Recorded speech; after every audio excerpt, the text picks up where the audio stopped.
Hola a todos, soy Milagros Gorgas y formo parte del equipo docente de la Cátedra B de la materia de Derecho Procesal Penal. Hoy vengo a presentarles los distintos medios de prueba, en particular dentro del proceso, que es el contenido específico de la unidad número 7 dentro del programa de la materia. Pero antes, quisiera que volvamos un poquito para atrás para contextualizarnos dónde nos encontramos.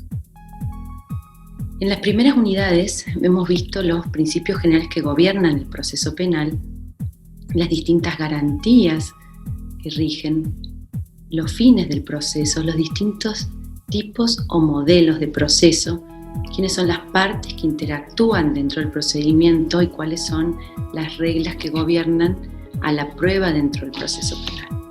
A partir de esta unidad empezamos a ver cómo estos conceptos cobran realidad, cómo empiezan a bajar y se empiezan a sentir reales. ¿Y por qué digo esto?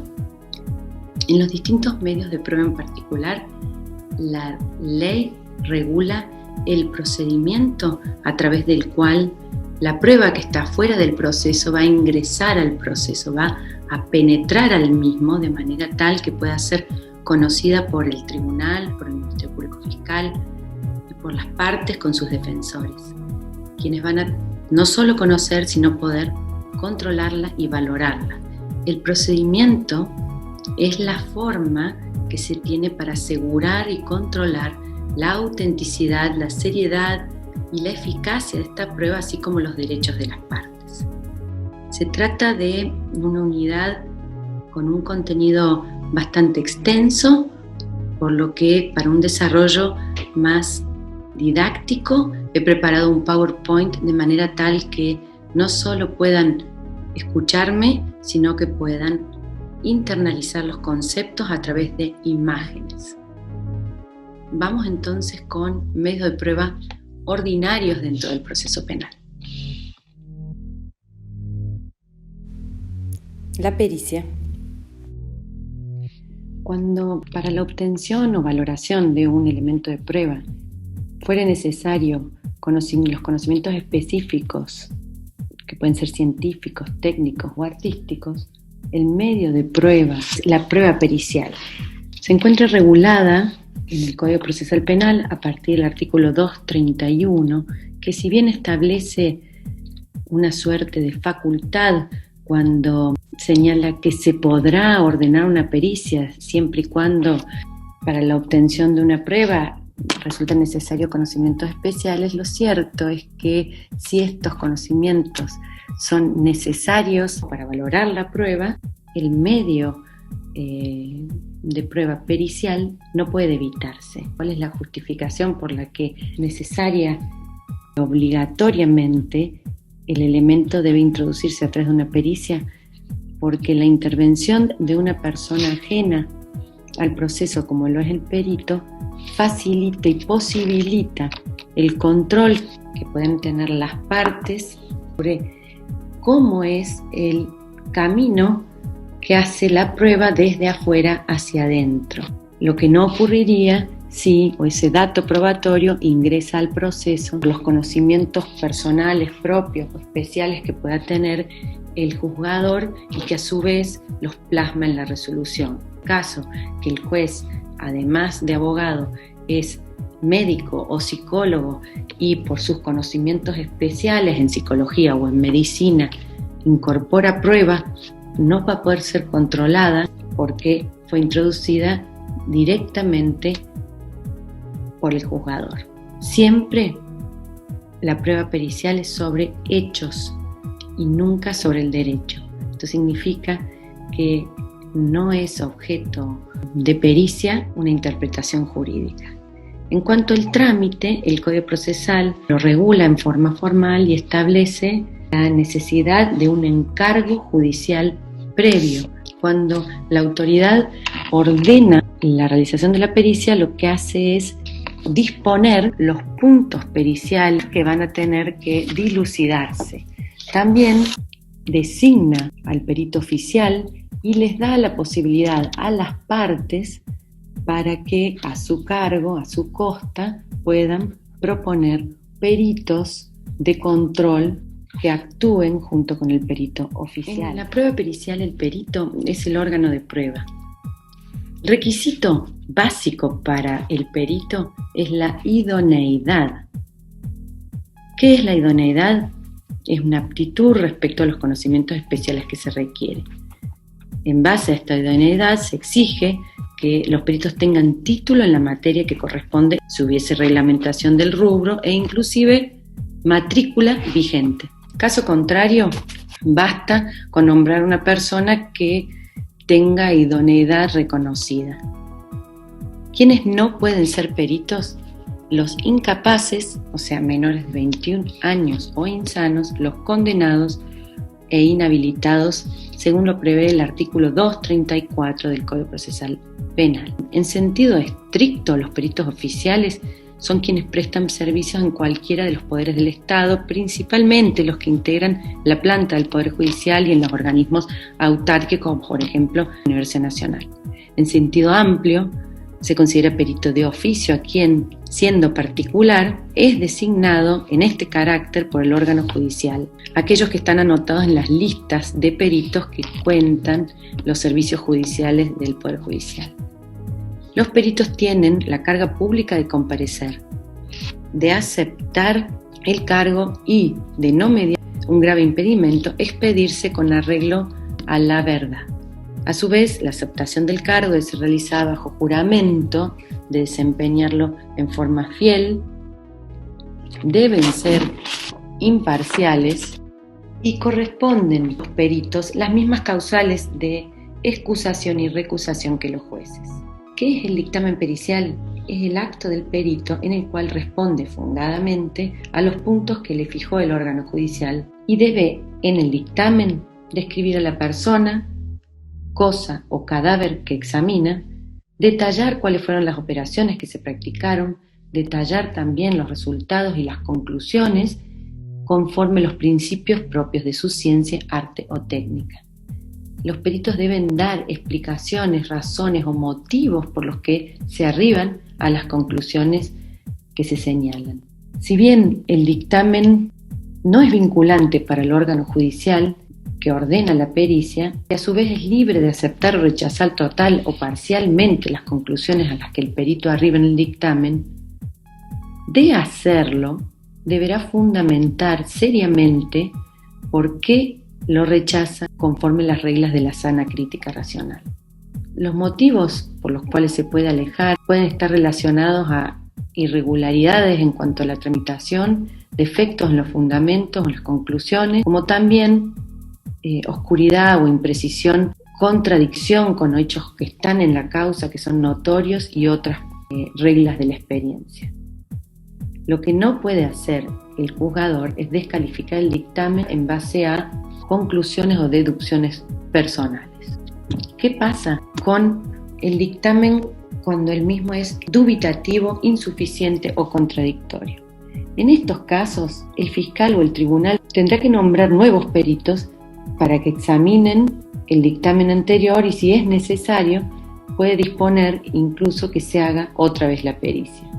Si bien las leyes procesales regulan este medio de prueba en forma general, algunas disposiciones reglamentan ciertas pericias especiales. Por ejemplo, en el artículo 85 del Código Procesal Penal se regula o se establece lo que es la pericia psiquiátrica como una variedad de pericia médica y la impone como obligatoria para el imputado menor de 18 o mayor de 70 o sordo-mudo, o cuando se le impute un delito reprimida con pena nunca menor de 10 años de prisión. El fin que se persigue en la norma es verificar la capacidad penal y procesal del llevado proceso, y como materialmente resulta imposible y también innecesario practicar esta pericia a todo imputado, lo que hace la norma es seleccionar aquellos casos en los que existe un riesgo de inimputabilidad o de incapacidad procesal. A través del acuerdo reglamentario 1505, el Tribunal Superior de Justicia es limitar la obligatoriedad de este examen mental solamente a aquellos casos en donde exista en el proceso prueba que permita sospechar la falta de capacidad de culpabilidad o de estar en el proceso, o en el caso de sordomudo, que no tenga ninguna habilidad o medio comunicacional. En el artículo 243, por su parte, el Código regula la autopsia, la pericia que se va a ordenar cuando la muerte ha sido dudosa, violenta o sospechosa de criminalidad. En el artículo 244, implícitamente también se regula lo que es la pericia caligráfica a través del cotejo de documentos, que tiene como fin establecer si cierta escritura pertenece al patrimonio caligráfico de determinada persona, así como el análisis del papel, de la tinta, su antigüedad, la clase o cantidad de adulteraciones. Para esto a veces es necesario contar con material indubitado al que se puede acudir incluso a través de un medio auxiliar como lo es el secuestro, y a veces cuando este material indubitado no existe o no está, puede disponerse que se haga un cuerpo de escritura. Si es el imputado el que debe hacerlo, no puede ser obligado a realizar este cuerpo de escritura, ni tampoco a que su negativa sea tenida como una presunción de culpabilidad, porque justamente está en juego, digamos, el derecho a no autoincriminarse. Un punto especial merece la diferenciación entre lo que es la pericia y el informe técnico policial. Muchas veces la actividad técnica que incumbe a la criminalística, que es también llamada policía científica, tiene puntos en común con el ámbito de la pericia, pero también tiene sus diferencias. Mientras en la pericia, que es un medio de prueba judicialmente practicado con control de partes, lo que se hacen son una serie de operaciones técnicas, científicas o artísticas, y a partir de estas se descubren o valoran en un elemento de prueba. El informe técnico policial es, a su vez, realizado por la policía para solamente dejar constancia del estado de las personas o de las cosas, cadáveres o de un lugar. Se realizan planos, se toman fotos, se realizan inspecciones, entre otras posibilidades que habilita el propio artículo 324, inciso 4 del Código Procesal Penal, cuando habla de las facultades de la policía judicial. El informe técnico policial no requiere control de partes, es descriptivo y puede constituir un medio de conservación de la prueba. La policía judicial no puede emitir juicios acerca de las causas, efectos o consecuencias de las comprobaciones que efectúa, ya que las operaciones que hace la policía científica son solamente medios para aquellas comprobaciones. Entonces, mientras el informe policial es esencialmente descriptivo, el dictamen pericial es esencialmente conclusivo. La prueba de ADN es una típica pericia. Las fotos, los planos y levantamiento de las huellas es un ejemplo típico de un informe policial. Sin embargo, esta diferenciación, que en la teoría parece clara, en la práctica no es tan así.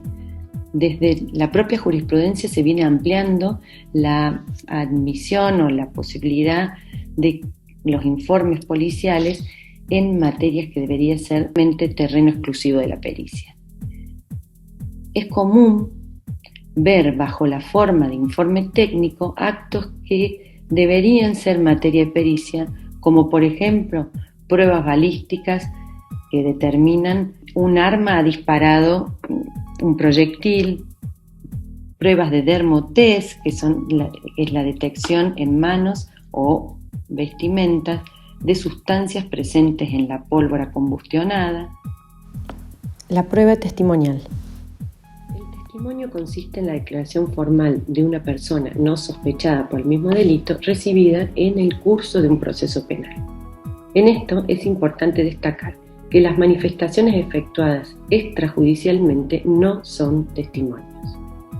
Al testigo se lo indaga sobre lo que pueda conocer acerca del caso con la finalidad de contribuir a la reconstrucción del hecho.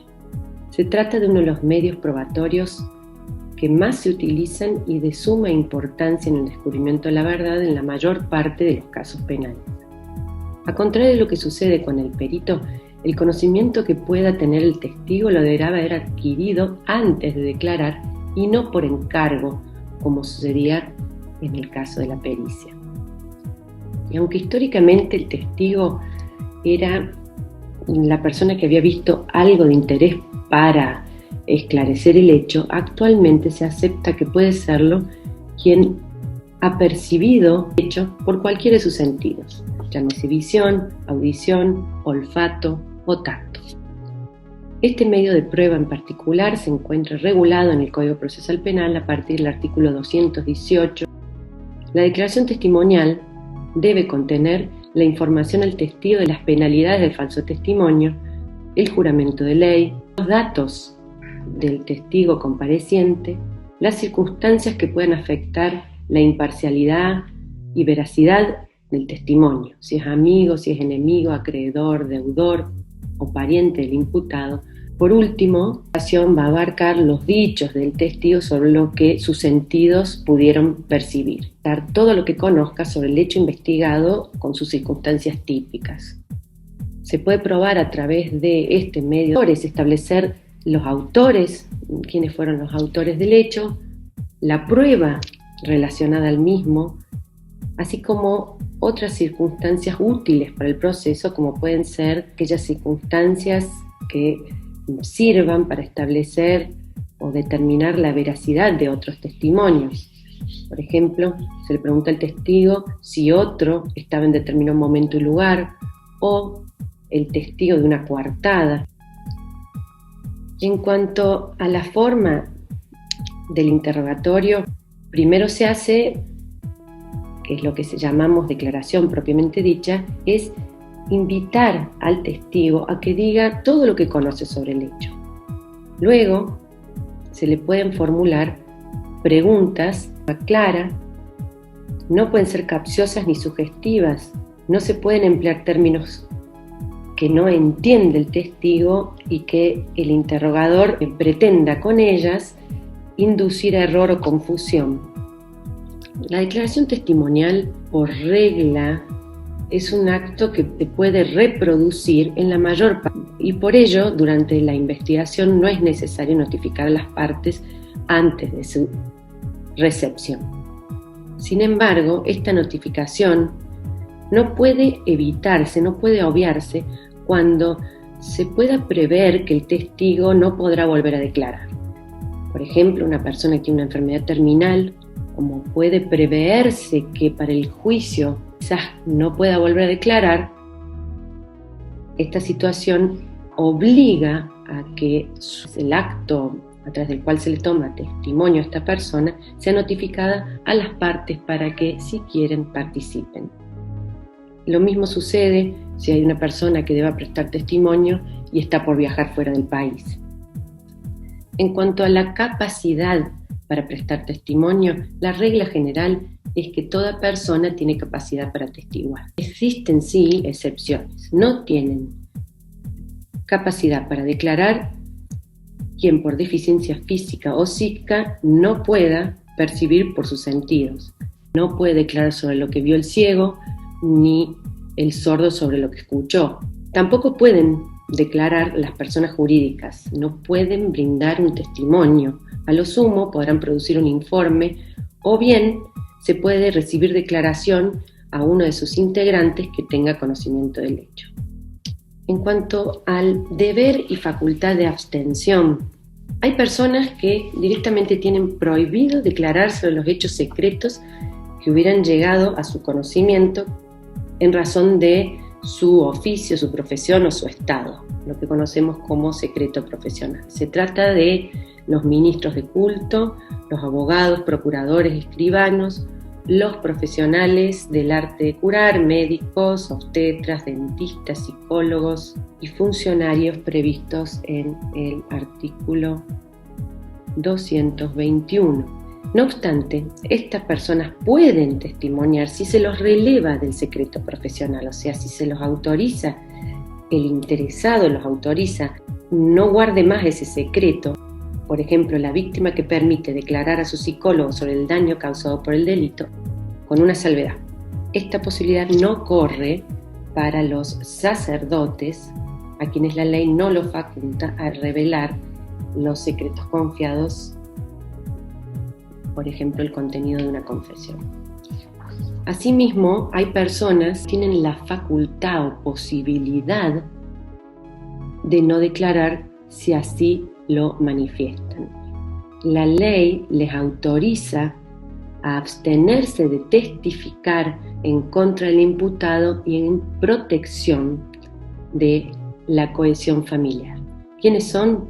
El cónyuge del imputado, los ascendientes, descendientes o hermanos, sus parientes colaterales hasta el 4º grado de consanguinidad o 2º de afinidad, y también a la persona que convive en aparente matrimonio. Cuando debe declarar alguna de estas personas, se le debe informar bajo pena de nulidad que tienen esta posibilidad a no hacerlo, pero que si declaran, tienen que decir la verdad. No obstante, consideran válidos los dichos extraprocesales y espontáneos que puedan realizar estas personas que no sean producto de un interrogatorio de los órganos oficiales. Estas manifestaciones extraprocesales no constituyen declaración testimonial propiamente dicho. Por ejemplo, la hija del imputado que llama a la policía diciendo que su padre ha asesinado a su madre, esas manifestaciones se pueden incorporar aun cuando luego, convocada, esta persona haga uso de la facultad que le otorga el Código Procesal. El tema de la valoración del testimonio es bastante complejo, y si bien han habido múltiples intentos de establecer parámetros para evaluar la veracidad de los dichos del testigo, la práctica demuestra que esta prueba, que es la de mayor utilización en el proceso penal, es bastante frecuente que las declaraciones no se ajusten a la verdad por falta de sinceridad o también por error. Esta situación real impone que la valoración a los dichos del testigo sea sumamente rigurosa para evitar caer en un error judicial. De todas maneras, no existe una fórmula matemática que permita evaluar la calidad de una declaración, y aún así hay distintos factores que pueden resultar útiles en aras a una valoración correcta de la veracidad intrínseca de los dichos del testigo. También las condiciones físicas, mentales, morales influyen en la valoración de un testimonio. La agudeza visual, la agudeza auditiva, el alto coeficiente intelectual, una personalidad con mucha reputación, una buena instrucción, nos va a permitir una apreciación mejor. Para el análisis de estos factores, se debe completar con el de aquellas circunstancias que puedan influir sobre la sinceridad, como por ejemplo si la persona tiene miedo, si hay sospecha de un soborno, si hay un interés en particular para que se resuelva de determinada manera la causa, las condiciones ambientales de lo percibido, la luz, la distancia, los obstáculos en la visual.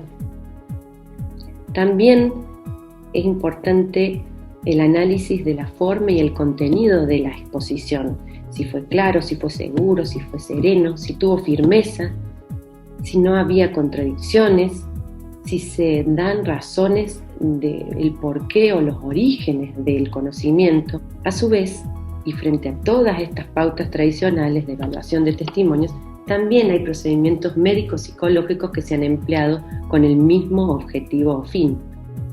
Principalmente el modelo neuropsicofuncional, basado en variables con base físico, químico, psicológico, más allá de lo cuestionable de su utilización en un caso concreto. Llámese polígrafo, detector de mentiras o algunos métodos médicos como pueden ser los adquiridos a través de las neuroimágenes o activación de distintas áreas del cerebro que puedan determinar ante un determinado estímulo encenderse áreas que hacen al recuerdo o áreas que comprometen más el lado de la emoción. Por último, el testimonio del niño en el proceso penal, en algunos casos o delitos traumáticos, por ejemplo, en los delitos contra la integridad sexual, tiene un trámite especial. Y esto tiene un claro fin de evitar una afectación psicológica, como puede ser la angustia o el estrés que puede provocar prestar declaración en estrado judicial, y también evitar una nueva victimización en base a la Convención Internacional sobre los Derechos del Niño. En estos casos, la declaración de los niños se efectúa en una cámara Gesell, un habitáculo especialmente diseñado, en donde los niños son entrevistados por psicólogos, quienes elevan un informe con sus conclusiones. En este procedimiento especial se encuentra prohibido el interrogatorio directo por parte del tribunal o de las partes. A su vez, se le asigna el régimen de un acto definitivo e irreproductible, por lo cual debe notificarse previamente a la defensa para garantizar el derecho a controlar ese acto y evitar la revictimización que implicaría volver a tener que llamarlo a prestar testimonio. Asimismo, de interrogatorio a través de los especialistas psicólogos se va a grabar y puede introducirse en el debate la filmación obtenida. El procedimiento está regulado en el artículo 221 bis del Código Procesal Penal. Reconocimiento en rueda de personas. El reconocimiento en rueda de personas es el medio de prueba por el cual se intenta conocer la identidad de una persona mediante la intervención de otra, quien, al verla entre varias, afirma o niega conocerla o haberla visto en determinadas circunstancias. Se trata de la confrontación de dos imágenes, una anterior al proceso, o sea, la del autor del delito, por ejemplo, que conserva a la víctima en su recuerdo, y la otra, obtenida durante el acto procesal, y a partir de estas dos imágenes formular un juicio de identidad o diferencia entre ambas. Por su naturaleza psicológica, es un acto irreproductible, ya que en un segundo reconocimiento siempre va a existir el peligro de que la imagen que se obtuvo en el primero se interponga o se confunda con la del hecho, afectando entonces lo auténtico del juicio de comparación que el reconocimiento supone. Por estas razones, el acto debe estar sujeto a las formas respectivas de un acto definitivo e irreproductible, y por lo tanto se debe dar la posibilidad a las partes para que asistan, si quieren, controlando la legalidad de este procedimiento. El código lo regula específicamente a partir del artículo 249, donde establece que El reconocimiento procederá cuando sea necesario verificar si quien dice conocer o haber visto a una persona efectivamente la conoce o la ha visto. Cualquiera que haya hecho referencia o señalado a otra persona como partícipe, testigo o víctima de un delito es susceptible de ser llamado al reconocimiento. Podrán ser a su vez reconocientes no solo quienes sean testigos o víctimas del delito, sino también aquellos a quienes se le atribuya alguna forma de intervención siempre que accedan a ello. A su vez, en principio no hay un obstáculo legal para que el imputado pueda ser obligado a someterse a un reconocimiento en rueda de personas aún en contra de su voluntad. En estos casos no está comprometido la cláusula constitucional que prohíbe la autoincriminación involuntaria, ya que el imputado sospechoso en el reconocimiento en rueda de personas es objeto de prueba y no órgano de la misma. Órgano de prueba, el que aporta el dato, sería el sujeto que va a efectuar el juicio de identidad. No obstante, y volviendo al caso de un reconocimiento forzado o compulsivo, existen dificultades de índoles más bien prácticas que impiden esas condiciones se haga el reconocimiento en rueda de personas. Imagínense nomás que entre el grupo o la hilera de personas a reconocer, una de ellas esté sujetada por 2 policías. En cuanto al procedimiento que prevé el código, se establecen distintos pasos. El primero es que la autoridad judicial que dispone este medio de prueba va a decretar u ordenar la realización de la medida, fijando fecha y hora de realización. Este decreto va a ser notificado a los defensores de las partes, ya que tienen la facultad, dijimos, no obligación, de asistir al acto.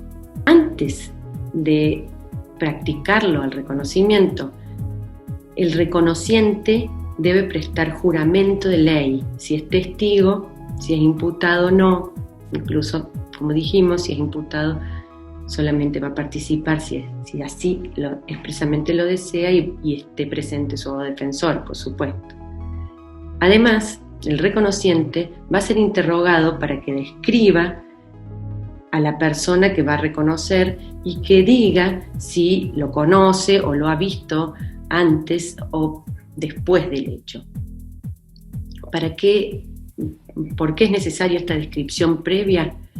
En realidad lo que es necesario por 2 cuestiones. La primera es porque a través de esta descripción se tienden a verificar o comprobar las condiciones en que el reconociente capta la imagen y la forma en que la guarda o conserva en su recuerdo.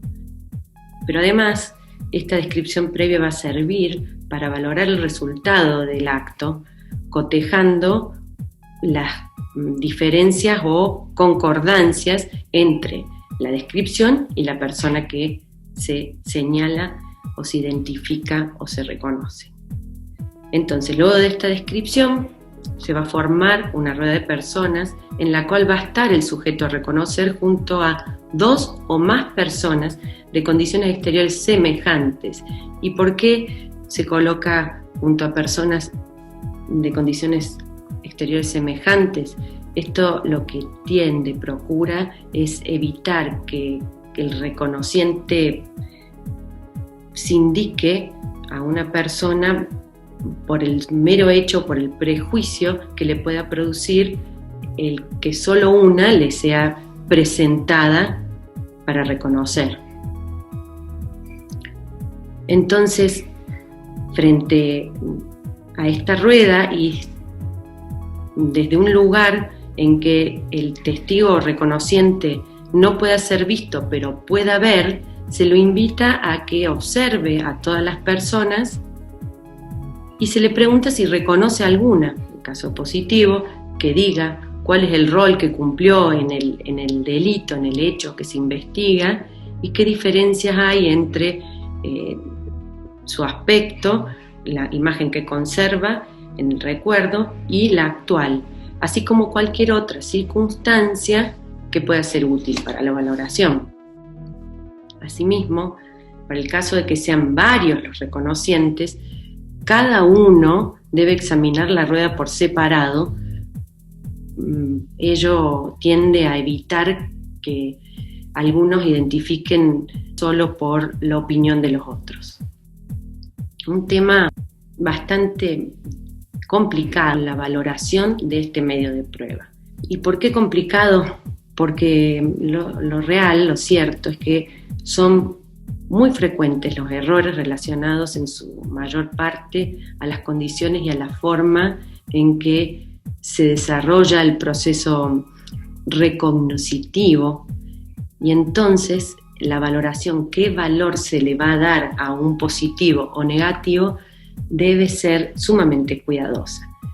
Las reglas que ya mencionamos, aplicables a los criterios de valoración del testimonio, son acá válidas, pero también debemos señalar que el resultado en un reconocimiento debe tener un doble valor en el sentido de que si es positivo puede ser considerado como prueba de identidad, generalmente de cargo, pero si el acto arroja un resultado negativo, también puede servir para probar que el reconocido no es la persona que se estaba buscando. Además de los reconocimientos en rueda de personas, existen también otros. Algunos, como el reconocimiento fotográfico o el reconocimiento de objetos, están regulados expresamente en las leyes procesales. Otros son aceptados por la doctrina y la jurisprudencia espontánea. ¿En qué casos corresponde el reconocimiento por fotos? Se trata de una modalidad subsidiaria del que se realiza en rueda de personas. Solo debe hacerse cuando no sea posible realizarlo con la presencia física del imputado. Dice el artículo 253. Procede el reconocimiento fotográfico cuando el que deba ser reconocido no estuviera presente y no pudiera ser habido, porque, por ejemplo, está prófugo, o en los supuestos de alteración de rasgos fisonómicos del imputado. También, y aunque en principio las causales de procedencia del reconocimiento fotográfico son taxativas, inclusive se combina con nulidad su ampliación de hipótesis, tanto la jurisprudencia como la doctrina han considerado su utilización en otros casos de imposibilidad de hacer el reconocimiento en rueda de personas. Por ejemplo, cuando existe una dificultad en encontrar personas de condiciones semejantes al imputado para formar la rueda, si se trata de una persona extremadamente alta o si se trata de una persona de piel negra. También sea cuando el reconocido, el imputado, se resista a integrar la rueda y por las dificultades prácticas que implicaba someterlo en forma forzosa. Es importante no confundir este medio de prueba en particular con el recorrido fotográfico. ¿Qué es el recorrido fotográfico? La exhibición de álbumes con fotos que realiza la policía a los testigos de un hecho delictivo para que señalen a los partícipes. Esta práctica forma parte de la función de policía judicial de individualizar a los culpables del delito, tal como lo presuponen los artículos 321 y 324 del Código Procesal Penal, y se diferencia del reconocimiento que se realiza en sede judicial en que en el recorrido se desconoce quién puede ser el autor del delito. Es decir, mientras el reconocimiento fotográfico judicial es un medio de prueba que presupone una sospecha dirigida hacia una persona determinada, el recorrido o el muestreo fotográfico es una medida de investigación que tiene como condición que se ignore la persona que pueda ser la autora del hecho. El Código Procesal regula en el artículo 254 el reconocimiento de objeto como medio de prueba por el cual se intenta determinar si una cosa traída al proceso es la misma que ha sido descrita relacionándosela con el hecho que se investiga. Por ejemplo, la víctima describe la vestimenta y el arma del delincuente y posteriormente se secuestran armas y vestimenta en un allanamiento en la casa de un sospechoso. El trámite que prevé para estos casos la ley es, en lo posible, el mismo que el estipulado para el reconocimiento en red de personas. Dijimos también que la jurisprudencia y la doctrina acepta otro tipo de reconocimiento conforme el principio de libertad probatoria. Uno de ellos es el reconocimiento de voz, que efectivamente no está regulado expresamente por la ley y que tiene como fin determinar por medio de la audición de su voz si determinada persona participó en un hecho delictivo. Hay ciertos tipos de delitos en los que los testigos no pueden ver a sus autores, pero sí los han escuchado. Por ejemplo, las amenazas telefónicas, los asaltos en los que los delincuentes obligan a las víctimas a que no los miren. Si hay un sospechoso, se puede hacer un reconocimiento de voces con las reglas del reconocimiento en red de personas por ser el medio probatorio regulado analógicamente más aplicable. Ahora bien, en estos casos no se puede obligar a realizar al imputado un cuerpo de voz. Puede ser entonces útil hacer cotejos de voz, para lo cual se deberá contar con una grabación, un documento donde se encuentre grabada en forma indubitada la voz del imputado, por ejemplo, si éste se prestó voluntariamente a realizar una entrevista en los medios, la que puede ser cotejada, comparada con grabación de su voz que lo relaciona con el delito. Por último, hay ciertos reconocimientos espontáneos o informales admitidos por la práctica judicial. La ley no los prohíbe siempre y cuando sean espontáneos y no sean utilizados como una forma o modo de eludir la realización del reconocimiento en sentido propio. Las situaciones más comunes son cuando un testigo reconoce en la calle al autor de un delito o cuando en sede policial son invitados a concurrir personas que han sido víctimas de hechos contra la propiedad para que observen elementos secuestrados que puedan ser de su pertenencia. En cuanto a la valoración de este medio de prueba, va a estar sujeto a la importancia que le asigne el órgano judicial y de acuerdo a las circunstancias del caso, conforme las reglas de la sana crítica racional.